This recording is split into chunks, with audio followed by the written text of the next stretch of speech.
Assalamualaikum warahmatullahi wabarakatuh. Bismillahirrahmanirrahim. Alhamdulillahirabbil alamin. Wassalatu wassalamu ala asyrafil anbiya'i wal mursalin sayyidina Muhammadin wa ala alihi wa sahbihi ajma'in, amma ba'du. Saudaraku dimanapun berada, pada kesempatan kali ini saya akan sedikit menyampaikan argumentasi tentang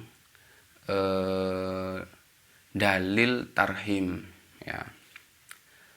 Tarhim itu adalah lantunan sholawat yang biasa dilantunkan sebelum atau menjelang adzan itu. Jadi yang saya maksud dari tarhim ini adalah tarhim bacaan-bacaan sholawat itu yang diputar ketika akan adzan. Sebelum adzan tuh biasanya ada sholawatan as-sholatu wassalamu alaik, ya seperti itu.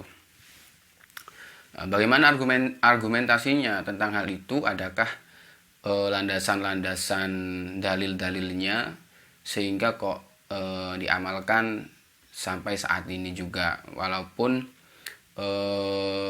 sholawat itu diputar memakai audio atau kaset. Tapi juga di sebagian masjid-masjid, bahkan pondok pesantren, ada yang langsung dibacakan oleh seseorang atau santri biasanya.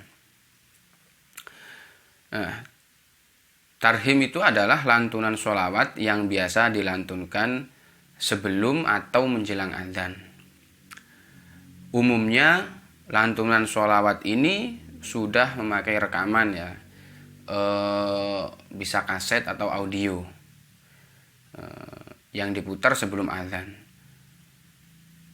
Namun juga ada di sebagian wilayah juga masih tarhiman ini secara manual atau langsung dibacakan oleh seseorang. Saudaraku dimanapun berada, materi yang saya bawakan ini juga saya unggah di website www.ldsionline.com. Jadi yang saya bacakan ini adalah materi yang sudah berbentuk artikel, ya, yang sudah saya posting di website www.ldsionline.com. Selain saya posting di website, jadi saya sampaikan dengan video supaya pemahaman yang saya bawakan, pemahaman yang kami tulis juga kami bawakan pemahamannya secara video, secara langsung, biar pemirsa atau penonton juga paham. Tarhiman tidak semena-mena muncul begitu saja. Namun tarhiman memiliki landasan yang kuat dari segi dalil hadis. Hal itu membuktikan bahwa tarhiman memang sudah dikenal atau memang sudah ada sejak zaman dulu dan merupakan warisan ritual agama yang harus kita jaga. Jadi tarhiman ini sejak dulu itu ada, udah. Dalilnya apa? Dalilnya dari Bukhari an Abdullah bin Mas'ud ani Nabi sallallahu alaihi wasallam qala la yamna'anna ahadukum aw ahadan minkum adzanu bilalin min sahurihi fa innahu yu'adzinu aw yunadi bilalin liyarji'a qa'imukum waliyunabbihana imakum. Dari sahabat Abdullah bin Mas'ud dari Nabi SAW bersabda, janganlah azan Bilal mencegah salah satu atau seorang dari kalian dari makan sahur, karena sesungguhnya Bilal mengumandangkan azan saat hari masih malam agar orang yang sedang qiyamul lail kembali dan untuk membangunkan orang yang sedang tidur. Nah, landasan itu, dalil itu, kita bisa mengambil contoh atau kita bisa mengambil nilainya dari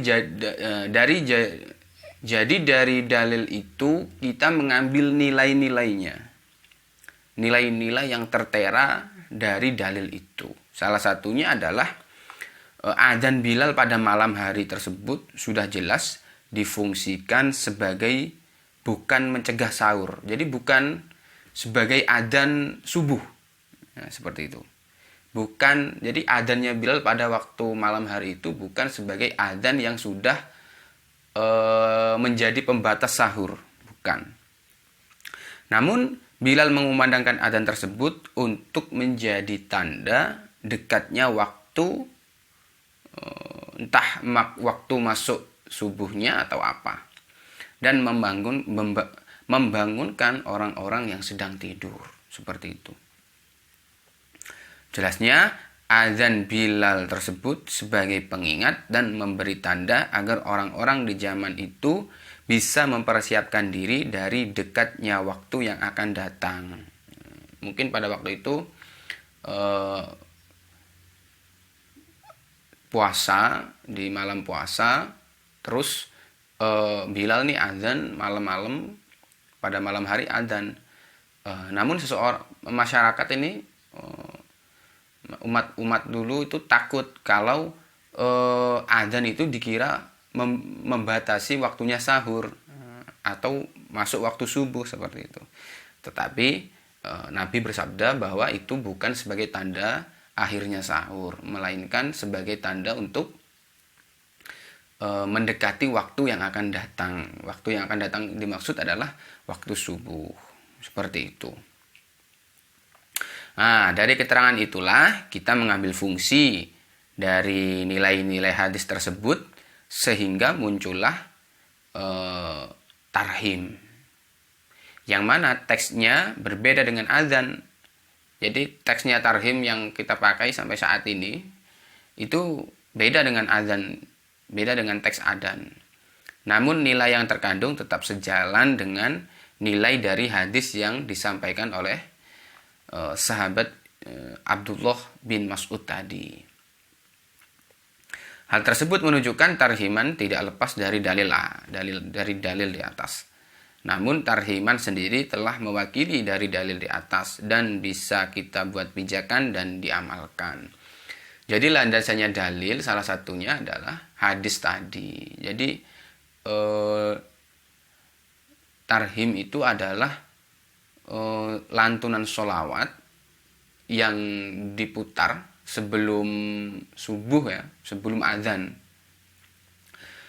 Itu berfungsi sebagai tanda bahwa telah mendekati waktu azan, seperti itu. Kenapa kok, seandainya ada yang tanya, kenapa kok dulu kok sahabat Bilal kok tidak pakai tarhim aja? Nah, pada saat zaman dahulu, ya tentu kita tahu bahwa masa-masanya Kanjeng Nabi Muhammad SAW adalah masa-masa perjuangan penegakan agama Islam, sehingga belum sampai atau belum bisa menemukan momen-momen yang sehingga menciptakan sebuah tarhim seperti itu. Jadi perubahan dari dalil itu menjadi tarhim ini mengikuti dari zaman Kanjeng Nabi dulu sehingga sampai pada sejarah pada masa kini, sehingga muncullah tarhim. Yang terpenting yang perlu kita garis bawahi adalah tarhim tersebut memiliki landasan yang kuat, yaitu dalil dari Abdullah bin Mas'ud tadi. Seperti itu.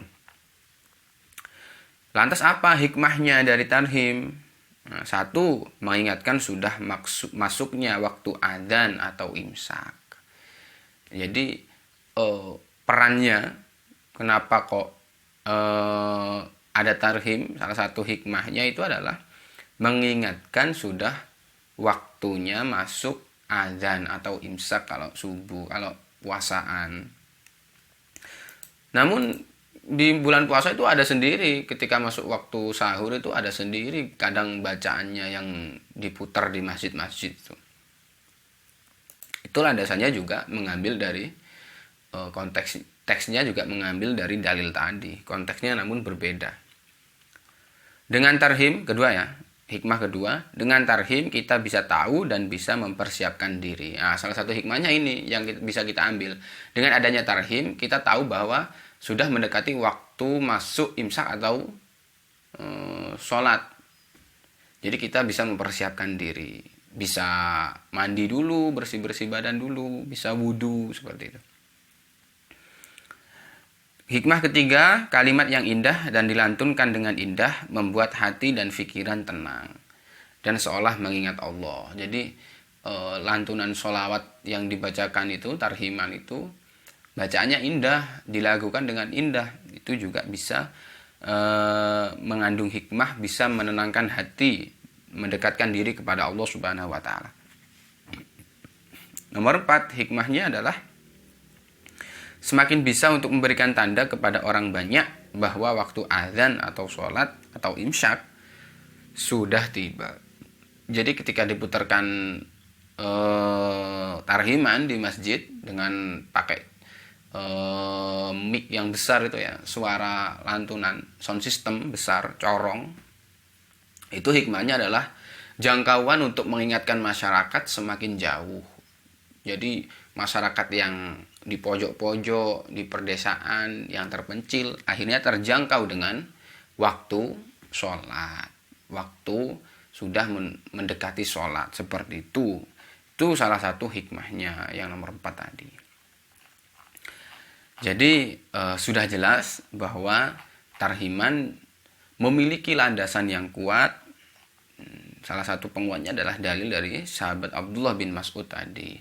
Selain itu pemahamannya juga sudah kami sampaikan bahwa yang kita ambil tarhim itu adalah mengambil nilai-nilai yang terkandung dari sabda Nabi Muhammad SAW tadi. Jadi mungkin beda secara pengamalan, beda. Kalau sahabat Bilal dulu pakai kalimat azan, kalau tarhim sekarang pakai sholawat. Nah, karena apa? Itu salah satu alasannya adalah untuk membedakan seperti yang menindaklanjuti atau menafsiri dari sabdanya Nabi tadi, untuk membedakan bahwa ini tarhim. Maksudnya tarhim itu adalah bukan sebagai pembatal sahur seperti itu tadi. Ya saudaraku, mungkin hanya itu yang bisa kami paparkan, bisa kami sampaikan. Semoga argumen tadi bisa menguatkan kita, menjadi landasan kita untuk beribadah kepada Allah Subhanahu wa Ta'ala. Kurang lebihnya kami mohon maaf. Yang ingin tahu argumennya atau artikelnya, langsung saja kunjungi di website www.ldsionline.com. Di sana kami sudah memposting beberapa argumen-argumen seputar dalil-dalil aswaja. Insya Allah bisa kita gunakan, bisa kita buat pijakan untuk beramal. Ya, mungkin hanya itu, kurang lebihnya mohon maaf. Billahi taufik wal hidayah. Wassalamualaikum warahmatullahi wabarakatuh.